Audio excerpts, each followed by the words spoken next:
Hi guys, and welcome to Piano and Keyboard Artists, where we discuss the artists related to pianos, keyboards and synthesizers.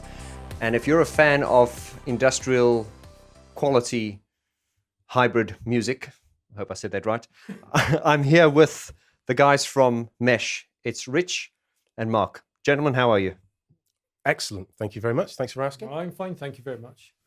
Now, guys, with my channel, I've been asked, obviously, a lot of you send in recommendations and you say, Vaughn, can you talk about this? Can you talk about this? And Mesh is a name that came up so many times. And then eventually when I thought, okay, well, let me just listen to it. The first song I listened to was My Protector. And that got me into a few other things. And one of the first things I realized when I listened to this, I went back to the person, I can't remember who it was, and I said, this is brilliant. And then the next question I asked was, why have I not heard about this? So guys, I just want to say that Mesh, I feel, is one of Britain's best kept secrets. And so guys, if you want to talk about how Germany have taken you under their wing, and Scandinavia and all the countries in the world that have embraced you, Russia.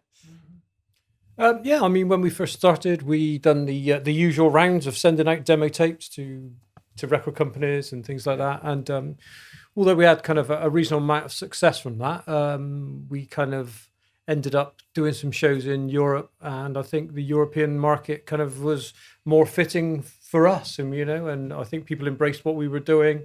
And so I don't say we neglected the kind of the UK. It's just the fact that it was kind of a really good market for us. So we kind of ended up there. So it's just quite organic, because I think I just recently interviewed Assemblage 23, who you guys work, and he had lovely things to say about you guys. And I was, when I heard Assemblage 23 the first time, I was also shocked to hear that they were American. He was American, because it's just got, I think, and your music just has that sound which is kind of synonymous with Germany and Scandinavia and that. And so let's, Mark, you're the quiet one. Yeah, that's right, yeah. but the front man. So tell us, how long have you guys been friends for? You met 20 something years, 5? 27 years. 27. Yeah, it could be. Yeah. 27. Yeah, it'd be about right. Yeah. But we just built this from the ground up. We didn't really know what we were doing. We'd both been in bands before. But I think, especially with kind of releasing stuff and making singles and albums and things like that, we didn't really know what we were doing. I think Rich was the only one who had a single. You can probably find it somewhere on the internet. Don't mention that single.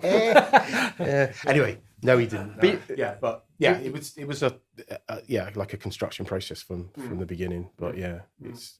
And what strikes me, guys, I've spent a few minutes with them, and what strikes me with them is this down-to-earth, sort of unassuming guys you could speak to in the pub kind of thing. But you've started in 1991, and your first album came out in 1996. And we had a kind of EP before that. We had a kind of an EP called Fragile. And that was just a collection of the kind of the songs we had written at that time.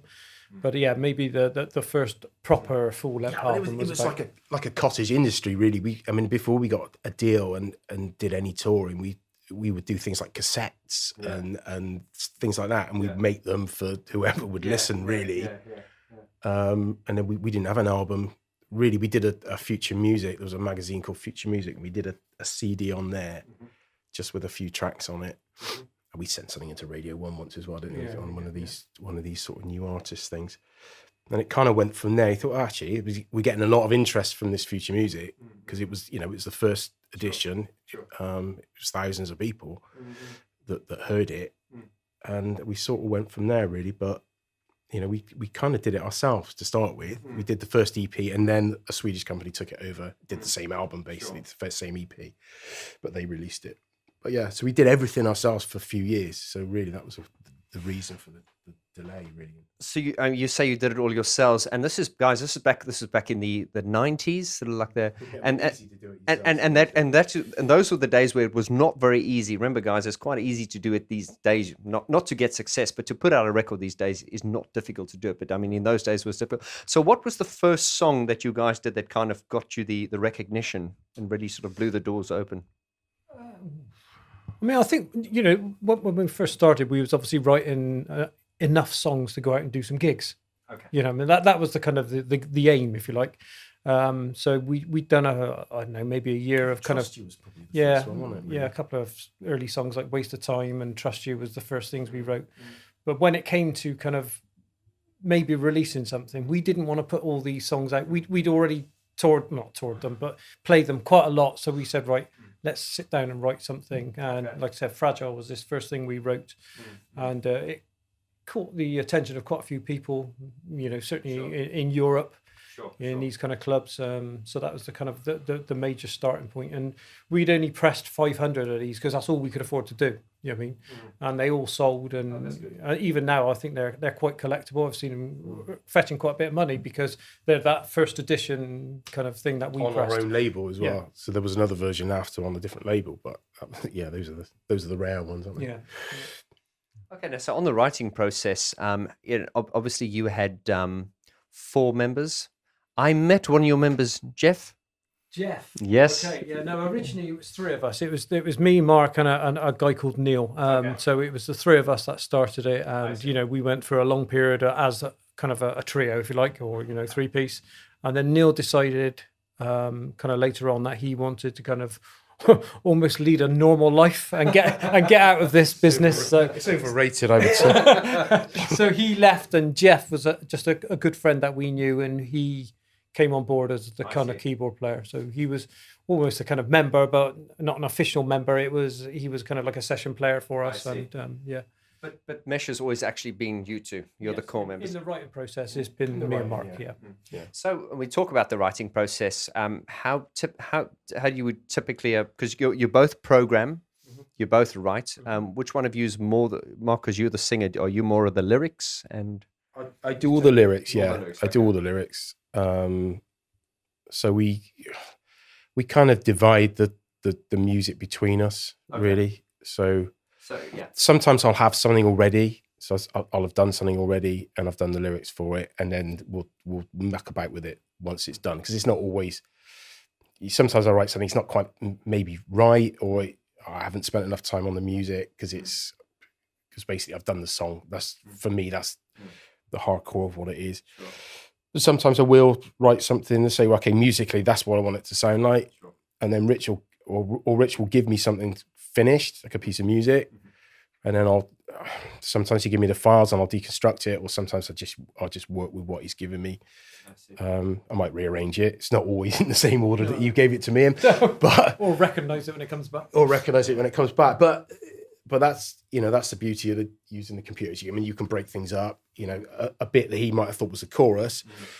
I think, well, I guess I could verse that, and the middle 8 is actually the chorus. Sometimes, not always. Usually it's in the structure that it was given to me, and I try and work out the best thing to do with it. That might mean adding something to it musically.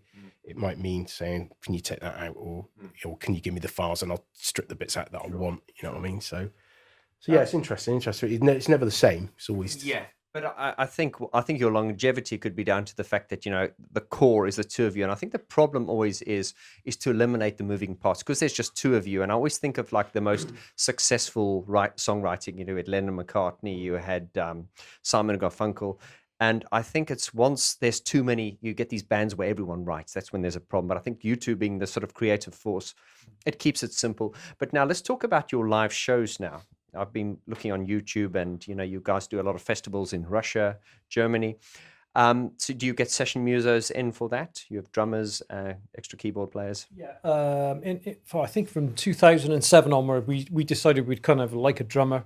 Yeah. Maybe for the visual aspect and maybe the energy side of it. So we had a drummer, and then we've got another drummer now. So Sean has been our kind of long-term drummer, and he's always with us. And now we've got Rich, who's another keyboard player. So he provides obviously keyboards and backing vocals. So when we go out, we're a 4-piece.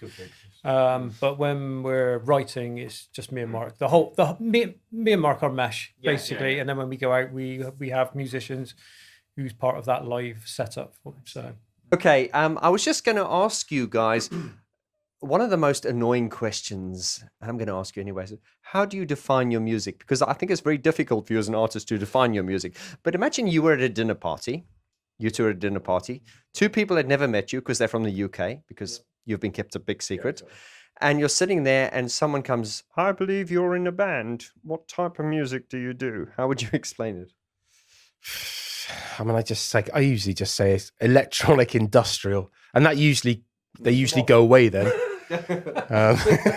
because they don't really know what either of those things are.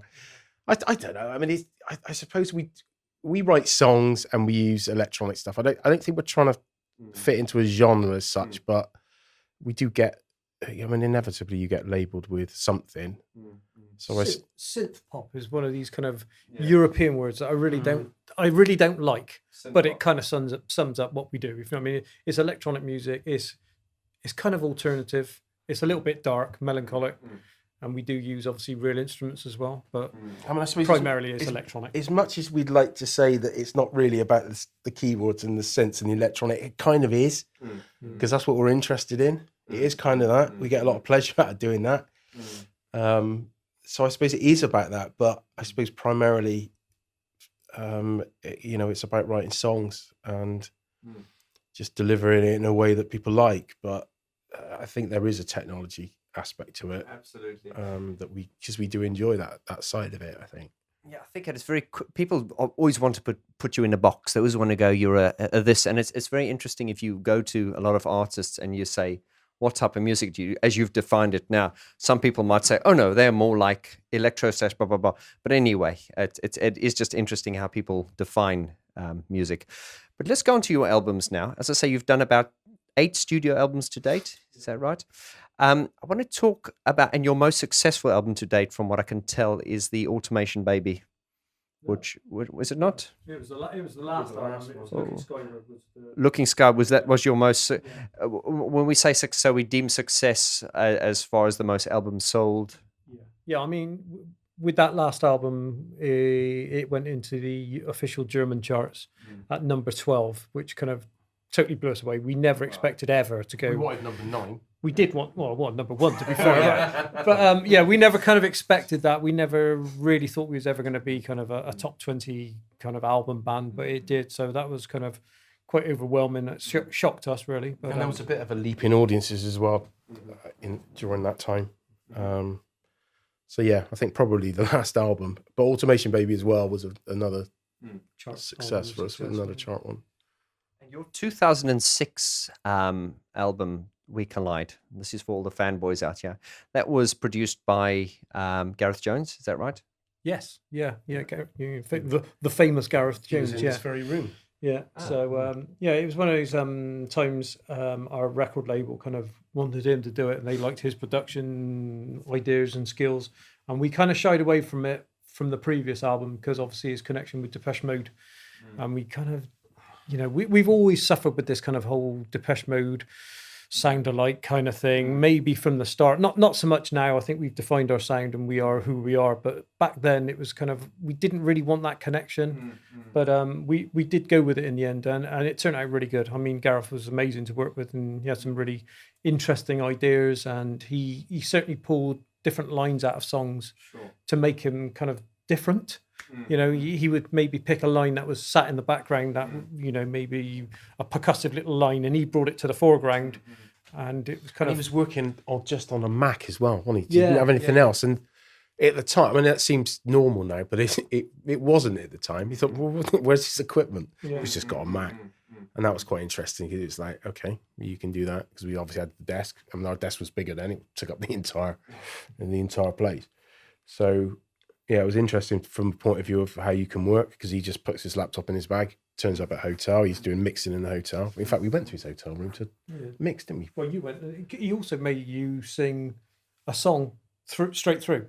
So there was kind of no like editing of vocals. It's very innovative. And he made him sing it over and over again, and every time was just like a single take, if you know what I mean. So certain tracks on that album was literally start to finish, no edits, literally just singing them through. Which again, for us, that was something quite new, you know what I mean? It was different, and obviously it's hard for Mark, but it's all right for me. But he was a really interesting guy, and such a humble chap. You know what I mean? He'd worked with so many kind of big artists, obviously the obvious Depeche Mode thing, and he had some really good stories, and he is a guy who actually really knows Get his some better stuff. stories after you worked for us for Yeah, a of course, couple of weeks. The places we took him to eat. Cat. Richard, you showed me this earlier.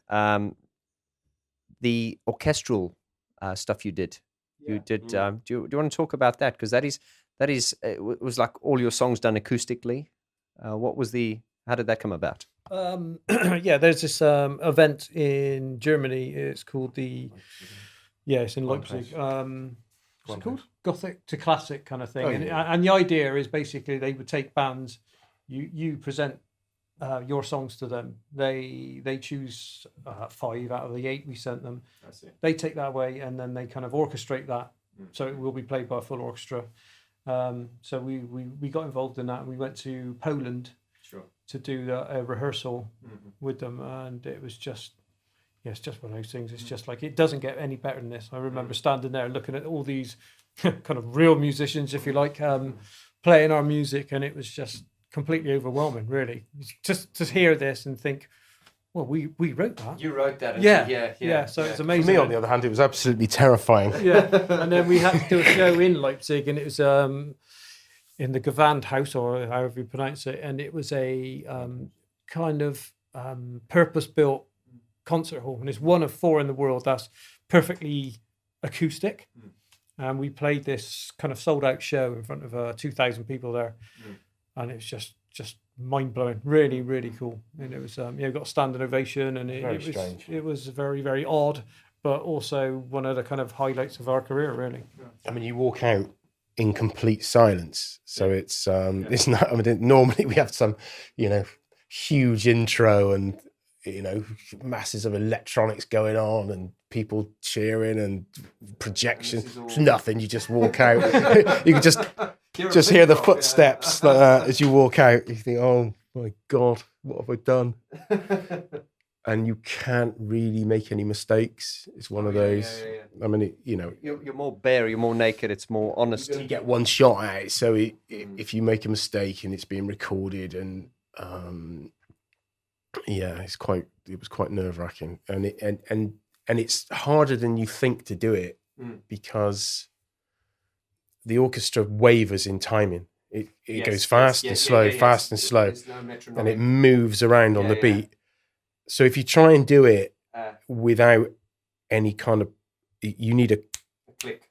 You have to have a click. So the piano player, the lead, has got a click. The conductor's got a click. I see.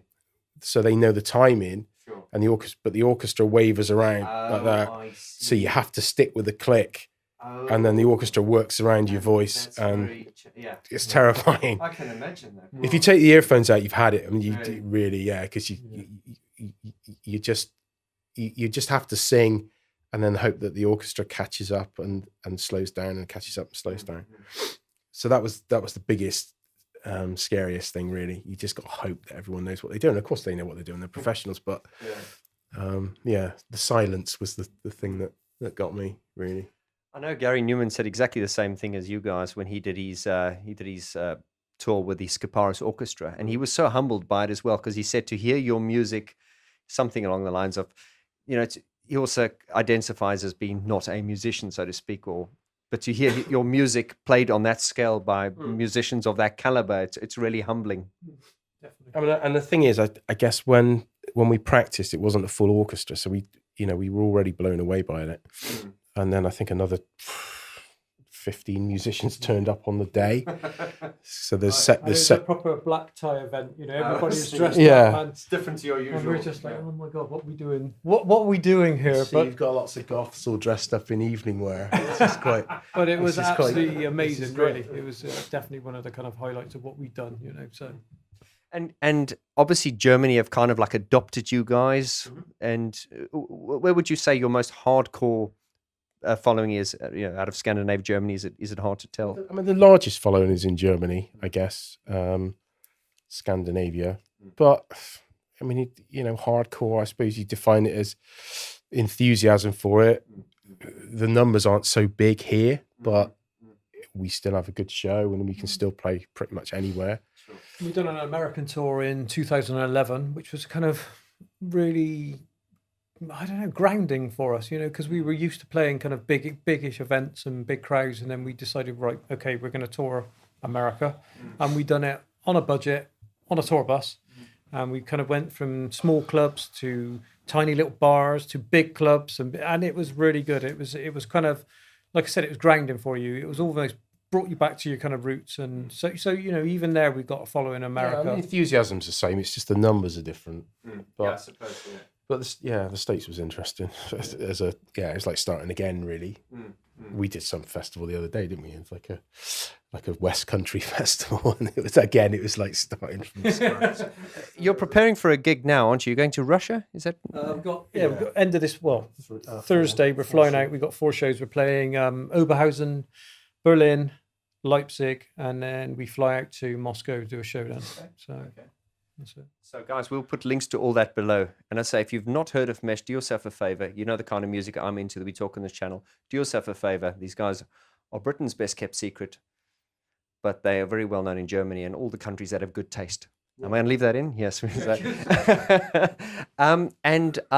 You're busy working on, because your last album came in 2016. Yeah. You're working on new material. And as I say, I came in early on and I was happy to hear a sneak preview of what Richard was working on. Didn't say what it was, but when it comes out, I'm going to say I heard it first. You guys say planning a new album, or is it just there's no any release date on that or anything? No. So you don't work towards it's just when it's ready, it's ready. Yeah, definitely. I mean, like I was saying to you earlier, we took a kind of not a year out, but it was a long time out. We'd done this kind of retrospective tour, which was playing all our old songs, and so that took quite a period of time. So, but obviously we've massive job. Yeah, because I reprogrammed, or we both reprogrammed the whole show. Yes. So these songs sounded different. You recognise the song, but it was done in a kind of slightly different take. Yes. So all that took a lot of time. Because we didn't have any of the data. That's why. And that as well. Yeah, but now we've kind of come down from that. It's we had a little bit of a break, and I think we're kind of almost ready to start writing again. Because Richard, you said earlier you guys aren't a fan of the whole nostalgia thing because you don't want to ride on older songs. You like to be current and put new stuff out all the time. Yeah, I think I almost don't like doing singles and things like that. I would rather do something else or do something new. Yeah. Or do something old, but maybe an album track or something like that. Because I think we got a slightly different following. I don't think people necessarily say, "Oh, I love that single that you did," or it's sometimes the opposite is the case, if you know what I mean. Yes. They like the albums and they like this track off it and they like that track off it, and the singles are obviously, they get the people that maybe don't know that much about you, but they might have been to a club and heard it, so you need to do some of them. But we had quite good fun doing the sort of retrospective one, but it was just a lot of work. I didn't realise it was like writing 2 albums in one go. And doing all the video and doing all that stuff is, because we were using LEDs and backlights and just all had to be done. We just do it all. The whole live thing, whether you've seen any, I don't know, but the whole live thing is quite like a spectacle. We have like big LED panels, not projecting, but displaying stuff. We've also got over a projector that does things. We have a kind of dedicated lighting guy, so the whole thing is like a show. It's a production. It's not just rocking up and doing a gig. It is a full production. We got a full crew, a tour bus, a trailer that takes all this stuff. It's a bit of a rod for your own back, but it's worth it. Sometimes the costs are not prohibitive because we still do it, but it's a big thing. But we decided not to go down the route of just trying to make money for the sake of making money and cut the production because it's expensive. We want to put on a show. We want people to walk out and say, "Wow, that was amazing." Rather than just it was a good gig. You know what I mean? So, and it was a kind of memorable thing. You remember these big images that's connected with that song, etc. So yeah. And every time we do a tour, we kind of think, you might play that song again, but it'd be nice to have a different video. You know what I mean? Absolutely, so like Mark said, it's a rod for your own back. You make it hard work, but it was quite rewarding at the end of it. It's well worth the effort and stress and time it takes to do it, because it makes it such a kind of special event, So we've always kind of prided ourselves on doing that, every tour really. So, well, guys, there's so much we can talk about, but as I said, I don't want to I don't want to give the viewers too much. I would like to sort of keep the relationship going, and hopefully we can later down the line interview you guys on Skype. Guys, I'm going to leave all the information and links to Mesh below. Check them out. And as I said, I'd like to follow your progress and how you're going with the albums, and just on talking about the albums. You're one of the few bands these days in this new economic music industry that can actually sell records, because you actually print CDs. Do you print vinyls as well? Yeah, we do CDs, vinyl. We do go down the box set route, and so I mean the fan base we got do kind of invest in the whole package, I suppose. They like the artwork, because again, we got again it's a rod for your own back, but I mean we get involved in the artwork, even to the extent of doing mock-ups for it, and then you get a professional to do it, somebody who knows what they're doing with Photoshop.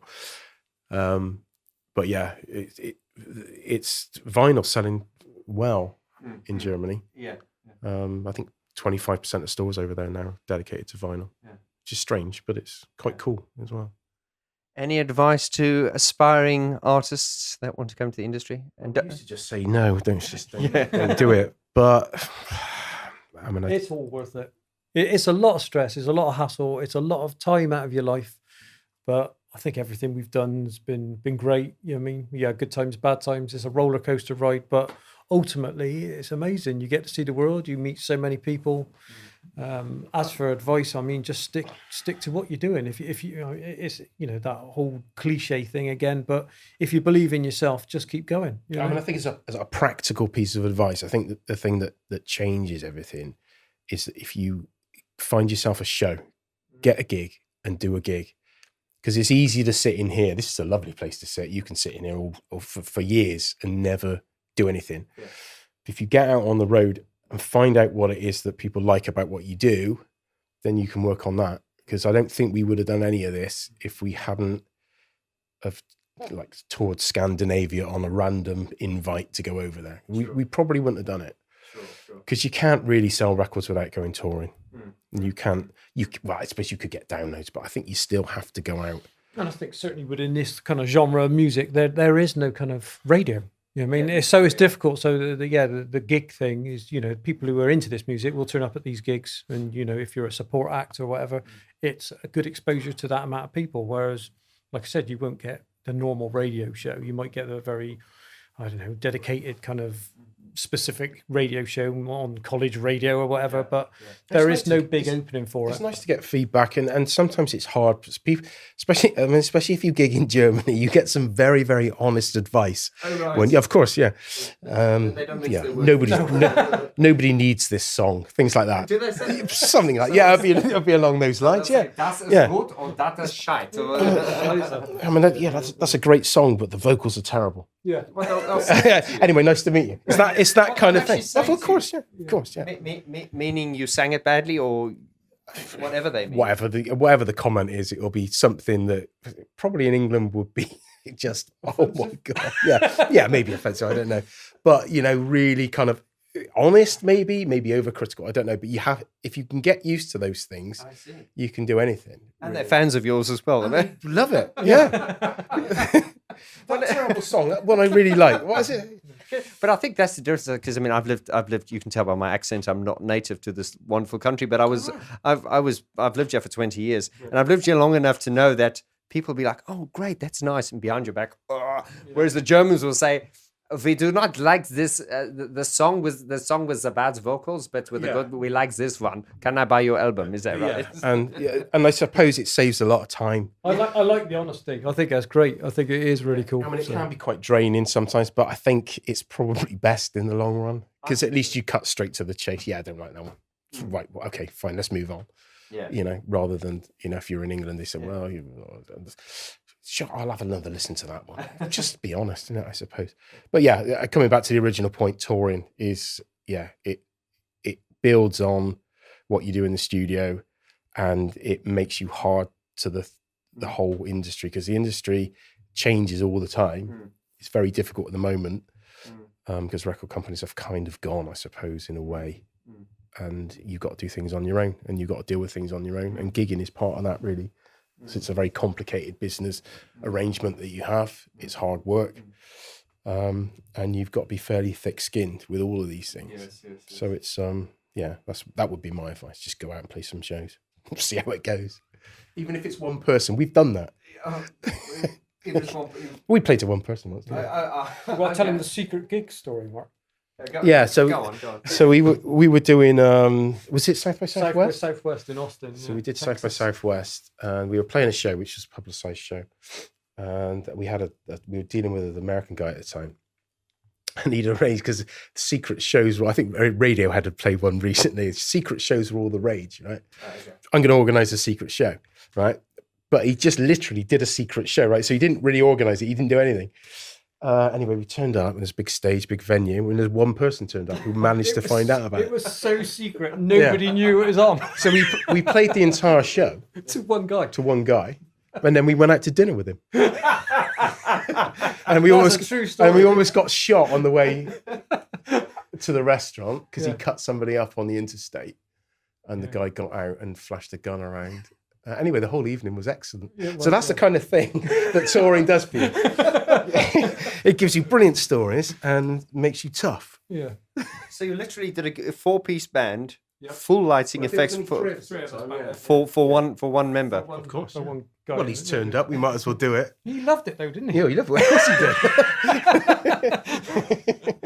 did. Did he buy a record? Is he a fan still? At least he must be. I think he bought us dinner. Yeah. It was a very funny evening, but yeah, that's a true story. Yeah. Well, one of many, I'm sure. Well, we've got loads to Guys, I've really enjoyed this chat, and I really look forward to hearing new material from you guys. As I say, mesh.co.uk. All links below. Richard, Mark, thank you so much, guys. Check them out. Lots of love to you all, and we'll see you on the next episode. See you later.